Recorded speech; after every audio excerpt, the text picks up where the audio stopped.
राम, जय श्री बालाजी महाराज। पितरों की पूजा करने के बाद भी घर में दिक्कत समस्याएं क्यों नहीं खत्म होती? कई लोग बोल देते हैं कि पितृ समस्या है, कई लोग बोल देते हैं कि पितृ दोष है, और कई लोग बोल देते हैं कि आपके पितृ मलिन है। अब हमें तो इस बात का पता नहीं कि पितृ मलिन कैसे होते हैं, पितृ दोष कैसे लगता है, पितृ श्रापित कैसे होते हैं, क्या कारण है इसके पीछे, कौन सा लॉजिक है। फिर पितरों का कई लोग जो है स्थान भी बना देते हैं, लेकिन उसके बावजूद भी वो ज्यादा दुखी होते हैं। अधिक पूजा करने, फिर पितरों की पूजा करते हैं उस स्थान पर जाकर, फिर और ज्यादा दुखी होते हैं। क्या कारण है, ऐसा क्यों है, किस कारण से है? सबसे पहली बात, पितृ कौन है ये आप जानते ही हैं। हमारे घर के बुजुर्ग हो गए, हमारे माता पिता हो गए, हमारे जैसे हमारे घर में अगर 10 साल से कम उम्र का बच्चा होता है या 11-12 साल से, तो वो ऊत पितरों में गिना जाता है। तो पितरों की पूजा करने से हमारे घर में दिक्कत समस्या बढ़ती है, घटती नहीं है। कर्ज बहुत चढ़ जाता है पितरों, कई लोग कहते हैं पितृ दोष है, पितरों की दिक्कत है, आप पितरों का ये उपाय करें। हम सब काम करवा लिए हैं, उसके बाद भी डिस्टर्बेंस है। तो इसके पीछे आपको ये जानना पड़ेगा कि आपके पितृ का अपने कार्य किया है तो इसके बाद भी शांति क्यों नहीं हुई। सबसे पहला पॉइंट, क्या पता आपके पितृ बंधन में हो। अब बंधन में पितृ कैसे होते हैं, ये इसके लिए मैंने वैसे चैनल पर वीडियो बना रखी है, मैं शॉर्टकट में आपको बता देता हूं। कई बार हम किसी ओझा, स्याना, तांत्रिक या किसी भी व्यक्ति के पास हम जाते हैं, हम उन्हें अपनी तकलीफ के बारे में बताते हैं, तो वो कहते हैं कि उन्हें, मान लीजिए आप किसी एक मुसलमान व्यक्ति के पास चले गए, तो आपने वहां जाकर अपनी तकलीफों के बारे में ज्ञात करवाया कि मेरे को यह समस्या है, ये दिक्कत है, ये प्रॉब्लम है। उन्होंने क्या करा, उन्होंने आपके घर में मान लीजिए कोई पितृ भी है तो उन्हें इससे कोई मतलब नहीं है, आपके घर का इन्हें कोई मतलब नहीं है। उन्होंने चक्कर वो बंधन का कार्यक्रम आपके शरीर पर डाल दिया, और वो आप महीने, 2 महीने, 3 महीने आपका काम चला, उसके बाद आपको अच्छा भी लगा, उसके बाद फिर वही समस्या एज इट इज खड़ी हो गई। तो किसने बंधन में करवाया? आपने स्वयं करवाया, आपने स्वयं करवाया ना बंधन, किसी और ने तो नहीं कराया। फिर दूसरा बंधन हम ऐसा करवा देते हैं जैसे कि कुल देवी देवता, जो हमारी कुल में, मान लीजिए हमारे दादा परदादा अगर माँ शीतला की पूजा करते थे, और माँ शीतला की पूजा करते थे, उसके बाद हमारे परिवार में माँ शीतला की पूजा भी बंद कर दी, और उसके बाद हमारे परिवार के अंदर हर प्रकार की पूजा चल रही है, हम देवता भी 1 मिनट में बदल देते हैं। आज के समय में आप ये भी देखते हो कि लोग अपने इष्ट 1 सेकंड में बदल देते हैं। तो जिससे उसका प्रभाव, जो दादा परदादा ने जो पूजा करी थी, माँ शीतला को मनाया था, कुल श्रेष्ठ देवी को मनाया था, कुल देवता को मनाया था, मान लीजिए आपके कुल देवता क्या था, हनुमान जी हो, क्या था, बाबा श्याम हो, और तो उसके बावजूद उस पूजा को छोड़ देना, चलती पूजा को छोड़ देना, आगे बरकरार ना रखना, जिससे क्या होगा, पितरों को दोष उत्पन्न हो गया। तो पितरों को जब दोष उत्पन्न हो जाता है तो पितृ मलिन अवस्थाओं में होने लग जाते हैं, जिसके कारण क्या होता है कि हमने तो किया ना ये काम, बंद भी हमने किया, अब पितृ आपकी उस प्रकार से हेल्प नहीं करते जिस प्रकार से आप हेल्प करने की सोचते हो।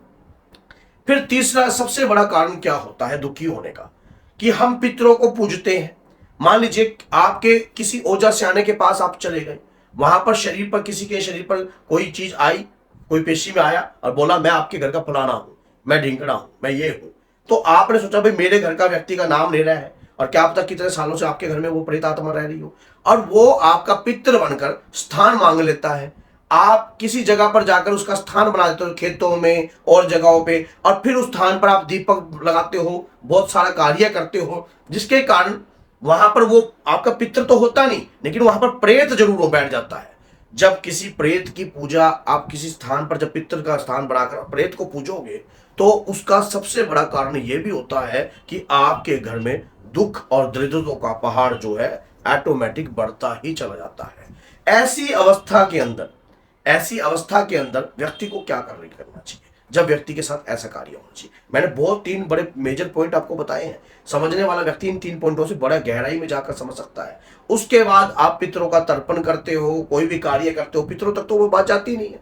अब दुखी ये होते हैं, अब आपके घर में मानो प्रेत रह रहे हैं, पितृ होंगे कमजोर। क्यों पितृ कमजोर होंगे और प्रेत होंगे ताकतवर? किसी ने अगर तंत्र विद्या कर कर आपके घर में आपके पितरों पर कर दिया हो बंधन, और प्रेत अंदर एंट्री कर दी हो, अब जो भी आप पितरों के नाम का अंदाना या जो भी पूजा पाठ प्रतिक्रिया क्रिया जो आप करते हो, वो पितरों को ना लगकर वो प्रेत उसका भक्षण कर जाता है। जो प्रेत उसका भक्षण कर जाता है, पितृ वैसे ही कमजोर के कमजोर हो गए।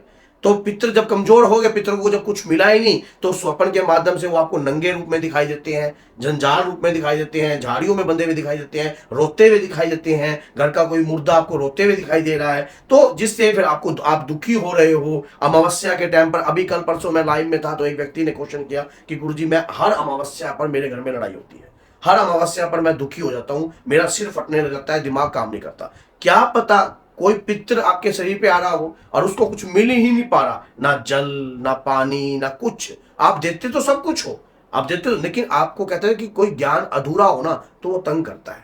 अगर ज्ञान को पूर्ण रूप से लिया जाए तो वो हमें भाग्यवान बना देता है और हर दिशा की सोचने की ताकत प्रदान करता है। तो इसी प्रकार से जब कोई हम छोटा मोटा ज्ञान कहीं से प्राप्त कर लेते हैं, फिर हम उन्हीं की बातों में मानकर वही कार्य कर देते हैं, ऐसा कार्य सुटेबल नहीं रहता। पहले पूर्ण स्टडी करो कि आपके पितृ की अवस्था क्या है, घर में दिक्कत क्या है, पितृ किस योनि में है, प्रेत योनि में है, चंडाल योनि में है, पिशाच योनि में है या सर्प योनि में है।